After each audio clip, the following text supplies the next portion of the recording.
नमस्कार, आप देख रहे हैं आज तक आपके साथ मैं हूं अंजना ओम कश्यप। तालियों के साथ मैनपुरी की जनता का बहुत बहुत स्वागत। दिखाइए भाई, भारी तादाद में आज मैनपुरी की जनता पहुंची है आज राज तिलक के शो में शामिल होने के लिए। उत्तर प्रदेश की 80 सीटें ये तय करेंगी कि देश में किसकी सरकार बनेगी। उत्तर प्रदेश की सीटें ये तय करेंगी कि जो सबसे बड़े राजनीतिक प्रयोगशाला है, मंडल कमंडल की राजनीति, समाजवाद, बहुजन हिताय, ये सब कुछ इसी उत्तर प्रदेश की भूमि से देश की परिदृश्य में सामने आया है। पॉलिटिक्स सबकी अपनी अपनी, वोट बैंक सबके अपने अपने, लेकिन 19%, लगभग 19% सीटें देश भर की इसी उत्तर प्रदेश से आती हैं। जो 272 चाहिए बहुमत के लिए, उसकी लगभग 29% सीटें इसी उत्तर प्रदेश से आती हैं। ये उत्तर प्रदेश तय करता है और एक नहीं अनेकों बार ऐसे बड़े बड़े अध्याय राजनीति के हुए यूपी में कि पूरा देश दंग रह गया। जब रायबरेली से इंदिरा गांधी हारी, इमरजेंसी लगी, उसके बाद से एक नई परिदृश्य उस वक्त देखने को मिली। तो इसी उत्तर प्रदेश से जो गढ़ रहा गांधी परिवार का अमेठी रायबरेली, उसको भी हटते हुए लोगों ने देखा। लोगों ने ये भी देखा कि मुलायम सिंह यादव का गढ़ मैनपुरी, जहां से समाजवादी पार्टी कभी नहीं हारी और बीजेपी कभी नहीं जीती, आज उस मैनपुरी गढ़ से आप हमारा ये विशेष शो देखने वाले हैं। 3 खास मेहमान मंच पर है, तालियों के साथ स्वागत कीजिए। हमारे साथ राकेश त्रिपाठी जी, राष्ट्रीय प्रवक्ता बीजेपी के हैं। अनुराग भदौरिया जी, समाजवादी पार्टी के, तालियों के साथ स्वागत कीजिए। सत्य प्रकाश यादव जी, बीएसपी का पक्ष रखने के लिए, तालियों के साथ उनका। आपके समर्थक आए नहीं है क्या सर? समर्थक आए हैं, हमारा शिव प्रसाद यादव नाम है। शिव प्रसाद यादव जी के लिए तालियां तो बजाइए एक बार। सब यही कह रहे हैं कि कहीं बीएसपी लड़ ही नहीं रही है, बस ऐसे ही है। पूछेंगे आपसे बाद में, लेकिन इससे पहले कि हम आगे बढ़े, जल्दी से आपको दिखा देते हैं। आज अलग अलग जगहों पर हम लोग गए थे, ग्राउंड जीरो पर हमने कवरेज की है। हम आपको दिखाते हैं फिरोजाबाद की चूड़ियों की खनक। वहां पर जो लोग चूड़ी का काम करते हैं, उनका क्या दर्द है, वो क्या चाहते हैं बदलाव। हम लोग इटावा भी पहुंचे और फिर बुंदेलखंड की झांसी का भी नजारा देखे, वहां पर जनता ने क्या मुद्दे उठाए। इस रिपोर्ट आज हम निकलने वाले हैं मध्य प्रदेश से। गुना से हम सीधा रवाना हो रहे हैं झांसी के लिए।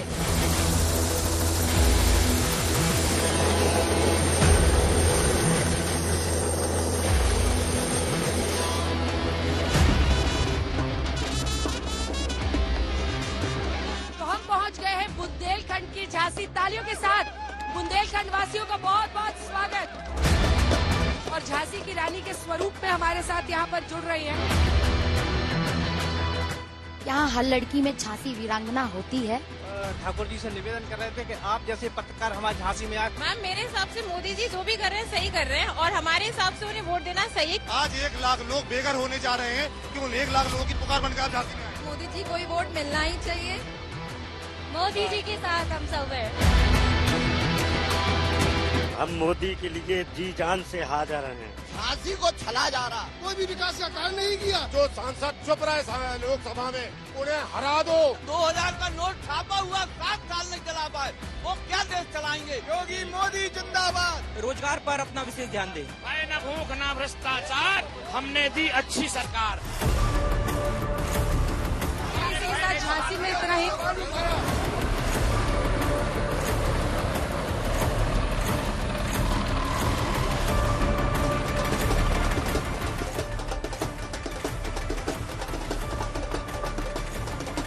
उत्तर प्रदेश में अब झांसी के बाद हम पहुंच गए हैं फिरोजाबाद। ढोल नगाड़ों के साथ सुहागिनों की नगरी जिसे कहा जाता है फिरोजाबाद में। यहाँ की लोगों की समस्या ज्यादा नहीं है, लोगों से प्रार्थना है, गैस की समस्या यहाँ पे ज्यादा है। खुद हाथ से तैयार किए हैं। आपने हाथ से तैयार किए, दिखाइए। आपने आज तक लिख दिया है, वाह। मजदूरी नहीं मिलती इसमें। पूरी तरीके व्यापारी यहाँ पर सुरक्षित है। फियरलेस एक एटमॉस्फेयर दिया है व्यापार करने के लिए। इससे पहले जो होता था, माफियों लोगों को कब्जा था। अखिलेश यादव जी भी रहे, लेकिन रेलवे के लिए किसी ने काम नहीं किया। आज तक जो मुसलमानों ने जिनको थोक थोक में वोट दिया, झोली भर भर के वोट दिया, उन्होंने ठगा है। कांच का काम और शीशे का काम यहाँ पर खूब होता है। पहले हम घर से निकलते थे तो शाम को वापस आ रहे हैं, इसकी चिंता नहीं थी। महिलाओं को सुरक्षा दी जाए, जो इस गवर्नमेंट ने बहुत अच्छे से की है। 2014 से पहले की सरकारें थी, हम तगादों में जाया करते थे तो लुट जाया करते थे। हमारा परिवार है उन्होंने परिवार की तरह लोगों को देखा। जी मैं मोदी जी से बहुत खुश हूँ, लेकिन मैं ये चाहती हूँ हमारे सबसे पहले सिलेंडर को सस्ता किया जाए। हमारी काफी सेफ्टी प्रोवाइड हुई है। तो आइए अब हम लोग फिरोजाबाद से सीधा रवाना होते हैं इटावा के लिए।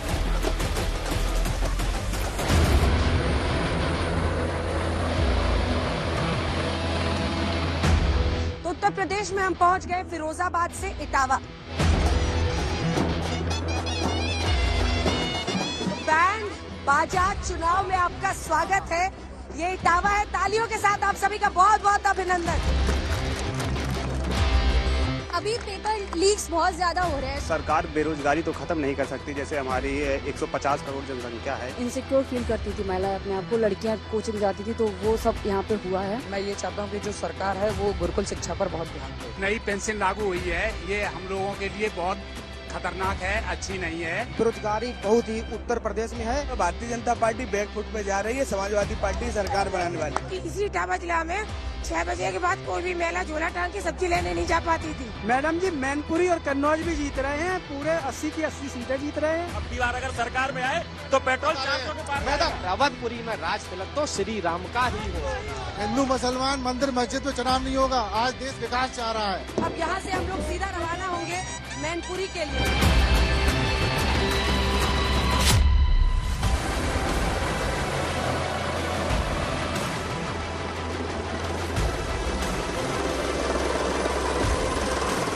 हम पहुंच गए हैं इटावा से सीधा मैनपुरी। उत्तर प्रदेश की एक ऐसी सीट जो समाजवादी पार्टी का गढ़ रही है। भाई मैनपुरी का जोश तो देखते बन रहा है। ब्रेक में भी लोगों को शांत रखना मुश्किल हो रहा है। एक बार फिर से तालियों के साथ आप सभी का बहुत बहुत अभिनंदन। अब नेताओं की बारी है। मैं अनुराग भदौरिया के साथ आज शुरुआत करूंगी, क्योंकि गढ़ इनका है। अनुराग भदौरिया जी, डिंपल यादव चुनावी मैदान से उतरी है यहाँ पर। आपको लग रहा है कि ये किला आपका वो बचा पाएंगी? सबसे पहले जय समाजवाद, जय श्री कृष्णा, जय मैनपुरी की जनता। क्योंकि मैनपुरी की जनता हमारे लिए भगवान के समान है। सवाल ये है कि हम हमेशा विकास की राजनीति करते हैं और हम विकास गिना सकते हैं। अगर मैनपुरी में खड़े हैं तो हमने वो मैनपुरी भी देखा है जब हम लोग छोटे हुआ करते थे। तब हम कहीं जाते थे तो रोड खोजनी पड़ती थी। आज देखो रोडों की जाल, आप किसी भी गांव में चले जाओ आपको पक्की सड़क जा रही है। मेडिकल कॉलेज देखने को मिलते हैं। सैनिक स्कूल जो सपना देखते थे आज मैनपुरी के अंदर में है। गवर्नमेंट कॉलेज आप देखोगे मैनपुरी के अंदर में है। अगर आप देखोगे यहाँ पे जिस तरह का गवर्नमेंट इंजीनियरिंग कॉलेज बना है तो मैनपुरी के अंदर में बना है। ये हम विकास की राजनीति करेंगे और विकास पे ही हम बात करते हैं। लेकिन भारतीय जनता पार्टी के पास विकास का नारा नहीं है। विकास की बात नहीं करेंगे। हम डंके की चोट पे आज भी गिनाते हैं कि एक्सप्रेस भी अगर यहां से दिल्ली जाते हैं, हमारे बीजेपी के साथी प्रवक्ता भी अगर आए होंगे तो लखनऊ से अगर यहां तक आए होंगे तो एक्सप्रेस का इस्तेमाल किया होगा और 2-2.5 घंटे में आ गए होंगे। यह समाजवादी की देन है। समाजवादी अगर कोई बीमार होता है तो हमने मेडिकल कॉलेज बनाया, एसएपी मेडिकल कॉलेज, और जो मैनपुरी का मेडिकल कॉलेज है उसका भी हमने यहाँ पे आधुनिकीकरण किया है। ये समाजवादी लोग करते हैं। समाजवादी कभी नफरत की राजनीति नहीं करता, ना समाजवादी को नफरत की राजनीति विश्वास है। हम हिंदुस्तान की बात करते हैं। हिंदुस्तान में हर वर्ग की बात करते हैं, चाहे हिंदू हो, मुस्लिम हो, सिख हो, ईसाई हो, आगड़ा हो, पिछड़ा हो। हर व्यक्ति उस रोड पे चलेगा, हर व्यक्ति मेट्रो का इस्तेमाल करेगा, हर व्यक्ति हॉस्पिटल का इस्तेमाल करेगा। आपने अपने मंत्री जयवीर सिंह को यहाँ चुनावी मैदान में उतारा है, लेकिन ये ऐसी सीट है जहां पर समाजवादी पार्टी आज तक हारी ही नहीं है। मुलायम सिंह यादव का ये गढ़ है। कैसे आपको यकीन है? देखिए अंजना जी, जब आप इसको गढ़ कहती हैं ना तो बहुत दुख होता है। ये ऋषि मयन की नगरी है, ये राजा तेज सिंह की नगरी है जिसने मुगलों के दांत खट्टे करने का काम किया था, और इस मैनपुरी को किसी का गढ़ बताएंगे?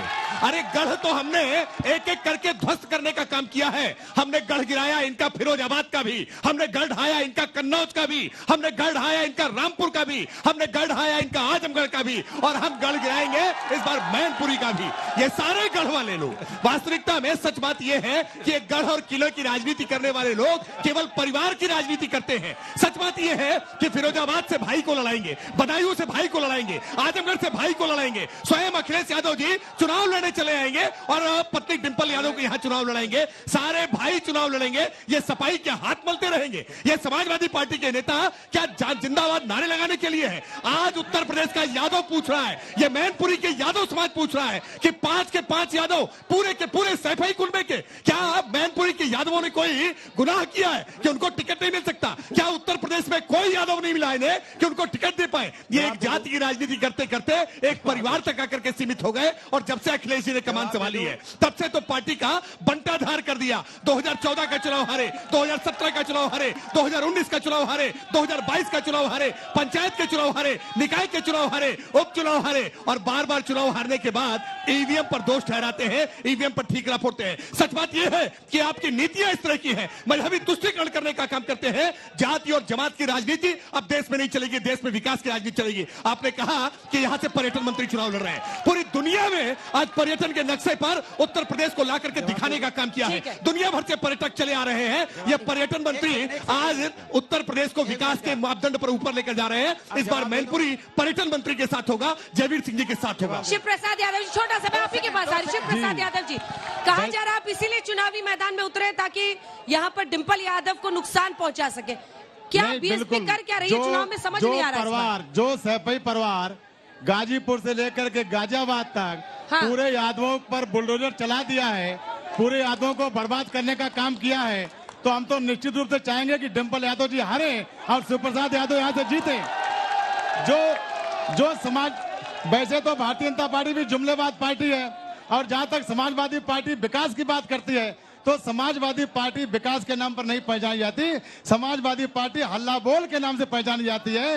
ये जब भी शासन में आते हैं ये हल्ला बोलते हैं, और ये अपनी परिवारवाद की बात करते हैं, और ये हल्ला बोल की बात करते हैं, कोई विकास की बात नहीं करते हैं। मैं मैनपुरी जिले में घूम रहा हूँ, जितने भी गोत्रवाद से अखिलेश यादव के आधार पर जितने भी गाँव, मैनपुरी से डिंपल यादव नहीं हुआ है, फिरोजाबाद से अक्षय यादव रामगोपाल यादव जी के बेटे जी, उसके बाद से आपने आजमगढ़ से लेकर बदायूं आदित्य यादव जो कि शिवपाल यादव के बेटे जी। परिवार के 5 लोगों को क्यों टिकट दे रहे हैं, ये सवाल आज पीएम ने पूछा है। देखिए सवाल ये है, देश के प्रधानमंत्री जी को ये बताना चाहिए कि 10 साल से उनकी सरकार है। अभी हमारे साथी बीजेपी के प्रवक्ता बहुत परिवारवाद पे बोले, हमने विकास गिनाया, वो विकास नहीं गिना पाए। विकास से कोई लेना देना नहीं है, मंत्री जी भी यहाँ पे, लेकिन विकास से मतलब नहीं है। हमने इनसे बोला आप ये बताइए, परिवारवाद की बात भारतीय जनता पार्टी करती थी, भ्रष्टाचार की बात भारतीय जनता पार्टी करती थी, जिन पे भ्रष्टाचार का आरोप लगाती थी, चाहे वो अजीत पवार हो जिसपे आप 17,000 करोड़ का आरोप लगा रहे थे, चक्की पीसिंग करते करते मंत्री बनाएंगे तक उनको कर दिया आपने। ये आप भ्रष्टाचार की बात करेंगे? आपने भ्रष्टाचार जिन पे आरोप लगाए उन भ्रष्टाचारियों को आपने अपनी पार्टी में शामिल कर लिया। भारतीय जनता पार्टी ठीक कहती है किसी भ्रष्टाचारी को नहीं छोड़ेंगे, क्योंकि अपनी पार्टी में शामिल कर लेंगे। और जिन परिवारवाद की बात करती है, सारे परिवारवादी पार्टी जिनका ये नाम ले रही है, निषाद पार्टी परिवारवादी पार्टी, इनके साथ सत्ता में है, इनके साथ अपना दल है, परिवारवादी पटाते हैं, लेकिन सत्ता में है क्योंकि सत्ता की जरूरत है। ये परिवारवादी पार्टी एनसीपी अजीत पवार को बोलते थे, आज उनके साथ सत्ता में है। चौटाला परिवार को परिवारवादी पार्टी बोलते थे, आज उनके साथ सत्ता में है। इसी तरह शिवसेना सिंधे गुट इनके साथ सत्ता में है। आप देख लीजिए, अगर बिहार में चले जाएंगे, चिराग पासवान इनके साथ सत्ता में है। सत्ता के लालच में तो पीडीपी के साथ भी चले गए थे कश्मीर में।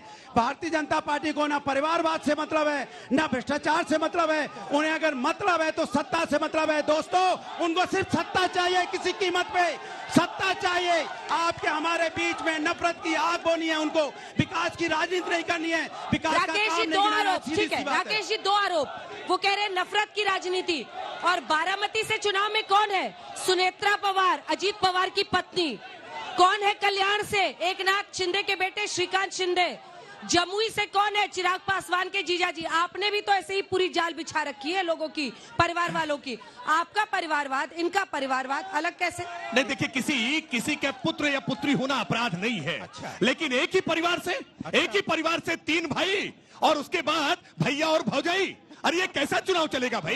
एक ही परिवार से उदाहरण नहीं है, पूरे देश में ऐसा कोई उदाहरण नहीं है कि एक ही परिवार से 5-5 लोगों को टिकट देते हो। 22 परिवार के सदस्यों को संवैधानिक पदों पर बिठाने का अपराध इसी सैफई परिवार ने किया था। ये सैफई महोत्सव के नाम पर जिस प्रकार के रंगारंग कार्यक्रम कराते थे, अब क्यों नहीं कराते हैं? हिम्मत नहीं है। विकास की बात करते हैं, सच बात यह है कि विकास की बात करते करते विकास दुबे जैसा मॉडल खड़ा करने का काम करते थे, अपराधियों का मॉडल खड़ा करने का काम करते थे। सच बात यह है कि इस मैनपुरी और फिरोजाबाद की सड़कों पर किस प्रकार से दिन दहाड़े लूट हो जाया करती थी, रंगदारी वसूली हुआ करती थी, अपहरण हुआ करता था। यह भय और भ्रष्टाचार का, आतंक का एक साम्राज्य था जिसको मोदी और योगी ने उखाड़ करके फेंकने का काम किया है। आज ये एमवाई की जोड़ी, ये एमवाई का नारा लिया करते थे, एमवाई का मतलब मुस्लिम और यादव, लेकिन आज ये परिवर्तन हुआ है। एक सेकंड हाँ सॉरी, एमवाई का नारा दिया करते थे कि मुस्लिम और यादव, लेकिन आज ये एमवाई का परिवर्तन हो गया है। एमवाई का मतलब मोदी और योगी हो गया है। इस मोदी और योगी के कॉम्बिनेशन ने आज इनके दांत खट्टे कर दिए हैं। आज ये इसलिए विकास के मुद्दे पर बहस नहीं करना चाहते। मैं चुनौती देकर के कहता हूं कि बात कर लीजिए बेरोजगारी के मुद्दे पर। आप तो बेरोजगारी भत्ता बांटा करते थे ना, लेकिन हमने आज उत्तर प्रदेश में 2% से नीचे बेरोजगारी के दर को करने का काम किया है। 17.4 बेरोजगारी की दर आपके शासनकाल में हुआ करती थी, लेकिन सच बात यह है कि ये मुद्दों पर बात नहीं कर सकते हैं। महंगाई की दर मनमोहन सिंह की सरकार में डबल डिजिट में थी, देश की इकोनॉमी गोते लगा रही थी। आज देश की इकोनॉमी 11वें स्थान से 5वें स्थान पर आई है और मोदी जी की गारंटी है कि अगर फिर सरकार बनती है तो देश की इकोनॉमी 3रे नंबर पर आएगी। हाथ उठाइए, बोलिए। हमें मैम इनसे ये पूछना है, ये जो राम के नाम पे सिर्फ वोट मांगना जानते हैं, क्या इनके हिसाब से या जनता के हिसाब से द्वापर त्रेता सतयुग कलयुग में क्या प्रभु श्री राम नहीं थे? आज तक क्या प्रभु श्री राम? ठीक है, इधर से कौन सवाल पूछेगा? पूछे। मैं समाजवादी पार्टी के प्रवक्ता अनुराग भदौरिया जी से एक बात जरूर कहूंगा। जैसे ही उन्होंने अपनी बात शुरू की और संबोधन किया, तो संबोधन में उन्होंने जय श्री कृष्णा कहा। आपने भगवान राम के नाम से इतनी दूरी बना ली है कि आप अपनी जबान पे भगवान राम का नाम नहीं लेना चाहते। ऐसा क्या कारण है? ठीक है, जवाब दीजिए। मैंने इनसे मैंने बोला जय श्री कृष्णा, तो जय श्री कृष्णा में आपत्ति तो नहीं होनी चाहिए। जय सिया राम भी बोल रहा हूं, जय सिया राम, जय सिया राम, जय श्री कृष्णा। भारत माता के, भारत माता के। ये भारतीय जनता पार्टी वाले जनता की बात नहीं करेंगे। राजनीति हमारा, धर्म हमारा आस्था का विषय है। धर्म मेरा राजनीतिक विषय नहीं है। राजनीति करेंगे तो हम विकास की करेंगे, राजनीति करेंगे तो महिला सम्मान की करेंगे, राजनीति करेंगे तो युवाओं के रोजगार की करेंगे, राजनीति करेंगे तो महंगाई की करेंगे, ये राजनीति करेंगे तो धर्म की करेंगे। कमाल की बात करते हो। धर्म की राजनीति में हम विश्वास नहीं रखते, हम राजनीति में धर्म लाना चाहते हैं। सवाल भगवान राम पर वोट क्यों? शासन की सबसे बेहतर अवधारणा जो है वो राम राज्य है। राम राज्य शासन की सबसे बेहतर अवधारणा है, जिसको लागू करने का काम हम कर रहे हैं। भगवान राम तो भारत की चेतना है, भारत की आत्मा है, भारत की संस्कृति है। लेकिन ये राम से कितनी भी दूरी करने की कोशिश करें, ये राम से कितनी दूरी करने की कोशिश करें, लेकिन एक समय तो आएगा जब राम नाम सत्य हो जाएगा। आप राम से दूरी चाहे जितनी करिए, लेकिन अंत समय में तो राम नाम सत्य ही याद आएगा। इसलिए राम से दूरी करने की कोशिश करिए, राम नाम सत्य होकर के रहेगा। और समाजवादी पार्टी का तो इसी चुनाव में राम नाम सत्य हो जाएगा। ये भगवान राम के दर्शन करने नहीं जाएंगे, लेकिन माफिया की कब्र पर फातिहा पढ़ने चले जाएंगे। आराम से। हमारे भगवान विष्णु के अवतार राम और कृष्ण एक ही हैं। हम सनातन धर्म हैं, हम सनातन धर्म को मानते हैं। हमको बताया। मेरा भाजपा के प्रवक्ता जी से सवाल है, भारतीय जनता पार्टी अपने आप को हिंदुओं का ठेकेदार पूरे देश में कहती घूम रही है। अभी इलेक्ट्रल बॉन्ड के नाम पर भारतीय जनता पार्टी ने बीफ काटने वाली कंपनी से जो 600 करोड़ रुपए चंदा लिया, उसका जवाब दे भारतीय। देखिए, एक तो यही मैं कहता हूँ, ये जो अफवाह फैलाने का तरीका है ना, ये जो भ्रम फैलाने का तरीका है, इससे बचिए। सच बात यह है कि किसी बीफ कंपनी बीफ एक्सपोर्ट करने की अनुमति किसी को नहीं है। उसके बावजूद इस नौजवान साथी को भ्रम जैसे फैलाने का काम किया है ना, यही भ्रम फैलाने का काम करते हैं। और इलेक्टोरल बॉन्ड की बात कौन कर रहे हैं? वो जो बेल बॉन्ड भर करके जमानत पर रिहा है, वो आज इलेक्टोरल बॉन्ड की बात कर रहे हैं। सच बात यह है कि इन्होंने लाखों करोड़ों के भ्रष्टाचार करने के काम किए। और जब से नरेंद्र मोदी जी की सरकार आई है, पूरे देश में एक भी भ्रष्टाचार का ये कोई उदाहरण प्रस्तुत नहीं कर पाए हैं। क्योंकि मोदी है तो मुमकिन है आज घर घर तक हमने आज उजाला योजना के तहत बिजली पहुंचाई है, शौचालय तक के कनेक्शन दिए। 2 सवाल होने दीजिए, इतनी दूर से लोग आए। सवाल अंजना जी, मैं समाजवादी पार्टी से जुड़ी हूँ, लेकिन मैं भाजपा के प्रवक्ता जी से पूछना चाहती हूँ कि अभी माननीय मोदी जी कह रहे थे कि महिलाओं का मंगलसूत्र चोरी होने से बचाना है। उनकी पत्नी यशोदा बहन जी का मंगलसूत्र कहाँ है? पर्सनल सवाल से बचिए आप लोग। मंगलसूत्र को लेकर उनका सवाल है कि कांग्रेस पार्टी सबके मंगलसूत्र ले लेगी, ये कहां से आया, ये उनका प्रश्न है। देखिए, जिस इंडी अलायंस के साथ ये चुनाव लड़ रहे हैं ना, उस इंडी अलायंस के एक बड़े नेता ओवरसीज कांग्रेस के अध्यक्ष हैं सैम पित्रोदा। वो कह रहे हैं कि अमेरिका का कानून लेकर के आएंगे और विरासत पर टैक्स लगाएंगे, यानी आपके घर में आपके बाप दादा ने जो संपत्ति कमाई है उसको जब्त करने का काम भी ये इंडी अलायंस करेगा अगर सत्ता में आ जाता है। और इंडी अलायंस में राहुल गांधी बार बार बयान दे रहे हैं, वो कह रहे हैं कि आपकी संपत्तियों का सर्वे होगा, मां बहनों के घर के भीतर में झांक करके देखा जाएगा, आपकी पायल पाजेब और आपके मंगलसूत्र पर खतरा मंडरा रहा है। अगर इंडी सरकार आ गई तो ये सब छीनने का काम करेंगे, लेकिन देश में होने नहीं पाएगा। अनुराग जी, कमाल की बात देखिए, मेरे उधर से आवाज आ रही है, ऊपर कीजिए, आवाज आ रही है उधर से। वो कह रहे हैं भदौरिया जी रोजगार पे पूछिए, और पूछिए पीछे खड़े हैं, हमारे जानने वाले नहीं हैं, वो रोजगार और महंगाई पे हल्ला मचा रहे हैं। ये किस पे ये कहा जा रहे हैं, मंगलसूत्र जा रहे हैं। अरे भैया 28,000 का 28,000 तोला था सोना, 28,000 जब सरकार यूपीए की थी, 80,000 हो गया सोना, 80,000 तोला। कौन मंगलसूत्र, आपने मंगलसूत्र छीनने का काम किया है, क्योंकि आपने सोना महंगा हो गया आपकी सरकार में, 80,000 तोला हो गया। कौन महंगा, कौन सोना खरीद के मंगलसूत्र बना पाएगा, बताइए आप। 28,000 का तोला हुआ करता था। ये देख के इधर है, पूछे इनसे। जी बताइए, क्या सवाल है? माहौल बढ़िया है, माननीय जयवीर सिंह मंत्री यहाँ से जीत रहे हैं और पूरे देश में योगी और मोदी का नाम बिक रहा है। समाजवादी पार्टी का जिन अभी अनुराग भदौरिया जी जय श्री कृष्णा से इन्होंने शुरू किया, अगर इनमें हिम्मत है, अखिलेश जी में हिम्मत है, तो जन्मभूमि के लिए आवाज उठाएं, और नहीं तो ये अपने आप को समाजवादी नहीं मजारवादी कहें। ये हर खुर्दा हर डिबेट में। इधर से कुछ लोगों के साथ जवाब दीजिएगा। आप लोग सवाल पूछेंगे कोई? मेरी कोशिश है कि हम लोग, सपा का ये नारा था खाली प्लॉट हमारा था। अब माननीय योगी जी की सरकार है और यहाँ पे सुरक्षा, महिलाओं की सुरक्षा या फिर जो प्लॉट हो या कुछ भी हो, यहाँ पे सुरक्षा की बात करेंगे अनुराग जी? कितने लोगों को लगता है कि मौजूदा सरकार में कानून व्यवस्था बेहतर है, कानून व्यवस्था को लेकर?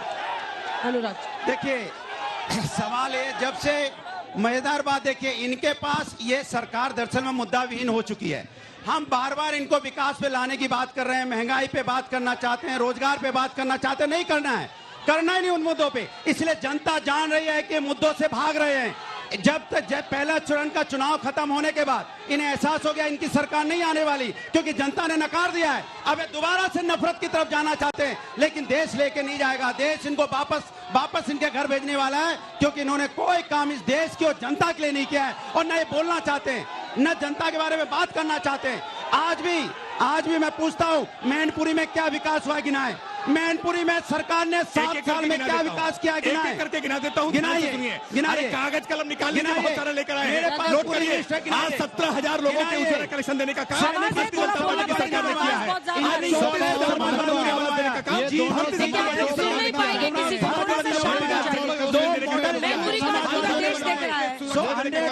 पार्टी हॉस्पिटल समाजवादियों ने बनवाया, भावना के आधार पर। अरे भैया, कभी समाजवाद हारी नहीं है समाजवादी पार्टी। आप अगर यहाँ खड़े हुए हैं, खेल बिगाड़ने के लिए हुए हैं क्या, ये सवाल है? नहीं, ये सपा और भाजपा ये भगवान को ही बांट रहे हैं। मैं भगवान कृष्ण को भी मानता हूँ, भगवान राम को भी मानता हूँ। इनके पास कोई मुद्दे नहीं है आपस में बांटने के, लेकिन बहुजन समाज पार्टी समता, ममता और सद्भावना के आधार पर सर्द नेताएं सर्द सुधार के लिए काम कर रही है, और उसी का मैं प्रतिनिधित्व कर रहा हूँ। 2-3 सवाल हुए। सपा का एक ही नारा था यहाँ, जिसके गाड़ी में लगा है सपा का झंडा और उसमें बैठा है नामी गुंडा। यहाँ से ठाकुर जयवीर सिंह, जो राम को लाए हैं हम उनको लाएंगे, यूपी में हम फिर से भगवा पे लाएंगे। ये इनका गढ़ खत्म हो चुका है, गढ़ इस बार पूरी तरह खत्म हो चुका है, और आप लोग ये देखेंगे कि इस बार 400 पार। मैनपुरी का ये एक भी काम बता दें कि मैनपुरी की जनता के लिए बीजेपी ने क्या किया, एक भी काम गिरा दें यहाँ कि क्या करा है इन्होंने मैनपुरी के लिए। सिर्फ बीजेपी वाले काम बताएं, आपने मैनपुरी के लिए क्या किया है? कागज कलम निकाल लीजिए, नोट कर लीजिए। 36,000 प्रधानमंत्री आवास देने का काम इसी मैनपुरी में किया है। पूरे देश भर में 4 करोड़ आवास और 36,000 आवास इसी मैनपुरी में देने का काम किया है। आज 17,000 उज्ज्वला गैस के कनेक्शन देने का काम किया है। आज हर गांव हर मजरे तक बिजली पहुंचाने का काम हमने किया है। आज आपको सुरक्षा का एहसास देने का काम हमने किया है। भारतीय जनता पार्टी ने आज सबको भय, भूख और भ्रष्टाचार से दूर रखने का काम किया है। एक पारदर्शी सुशासन की सरकार देने का काम किया है। एक सवाल है कि आप जवाब दीजिए। एक सवाल यहाँ से। काम किया, बेरोजगार क्या अगर समाजवादी पार्टी ने इतना ही काम किया होता तो उत्तर प्रदेश में लगातार 2 बार पराजय नहीं देखनी पड़ती। अगर समाजवादी पार्टी ने काम किया होता तो आप लोग लगातार पराजय नहीं देखते, ये उसका सवाल। मैंने आपसे बोला, एक हिंट भी दे देते कि कितनी सीटें जीतने वाले हैं। हाँ बोल रहा हूँ, मैंने बार बार बोला कि भारतीय जनता पार्टी के प्रवक्ता मैनपुरी के विकास का कार्य गिनाए, नहीं गिना पा रहे। मैं गिना दे रहा हूँ कि समाजवादियों ने यहाँ पे मेडिकल कॉलेज बनाया, समाजवादियों ने सैनिक स्कूल बनाए, समाजवादी ने जीजीएलसी यहाँ कॉलेज बनाया, समाजवादियों ने पावर हाउस बनाए, समाजवादी ने कलेक्ट्रेट नया बनाया, समाजवादी ने 100 से हॉस्पिटल बनाया, समाजवादी ने हर जगह 4 लाइन से जोड़ा है, समाजवादी ने एक्सप्रेस वे बनाया, समाजवादी ने यहाँ पे स्टेडियम बनाए, समाजवादियों ने स्कूल कॉलेज स्वास्थ्य व्यवस्था दी। लेकिन भारतीय जनता पार्टी ने क्या दिया? भारतीय जनता पार्टी ने सिर्फ आपके साथ झूठे वादे किए हैं, और ये सिर्फ झूठे वादे हैं और कुछ नहीं से ज्यादा।